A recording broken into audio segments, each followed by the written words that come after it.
జూరాలకు 1 TMC నీటి విడుదలపై Karnataka CM సిద్దరామయ్యకు thanks చెప్పారు. మండలిలో ప్రతిపక్ష నేత షబీర్ అలీ పాలమూరు ప్రజల నీటి కష్టాలు తీర్చేందుకు కాంగ్రెస్ వినతిని మన్నించి వాటర్ రిలీజ్ చేయడం సంతోషంగా ఉందని అన్నారు. ఆర్డీఎస్ సమస్యపై కర్ణాటక సర్కార్ సానుకూలంగా స్పందించిందన్నారు షబీర్ అలీ. నెల 10వ తారీఖు నాడు కర్ణాటక ముఖ్యమంత్రి సిద్దరామయ్య గారికి ఒకటి మహబూబ్ నగర్ జిల్లా భయంకరమైన కరువు ఉన్నది, మానవత్వ దృష్టిలో మాకు ఒక 2 టీఎంసీ అన్న వాటర్ వదలండి అని చెప్పినాము.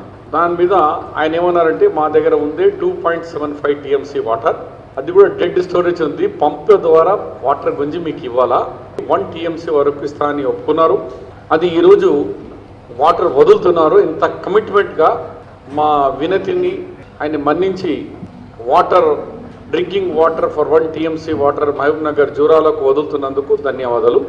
ఆర్డీఎస్ రాజౌలి బండా డైవర్షన్ స్కీమ్కు చాలా దినాల నుంచి ప్యాకేజ్ 1 and 2 పెండింగ్ ఉండే, దాన్ని కూడా Congress party and CLP delegation కంబైన్డ్గా రిప్రజెంట్ చేస్తే గౌరవ ముఖ్యమంత్రి గారు అండ్ ఇరిగేషన్ మినిస్టర్ గారు హామీ ఇచ్చినారు. మేము ఈ సీజన్లోనే కంప్లీట్ చేస్తామని చెప్పిన మాట ప్రకారంగా ఈరోజు ఇరిగేషన్ మినిస్టర్ గారి ఫోన్ నాకు వచ్చింది. మేము ఆల్రెడీ రాజౌలి బండా 1 ప్యాకేజ్కు పని మొదలుపెట్టేసినాం, 2 days అయింది. రెండో ప్యాకేజ్ ఇవాళ నుంచి మొదలు పెడుతున్నాం.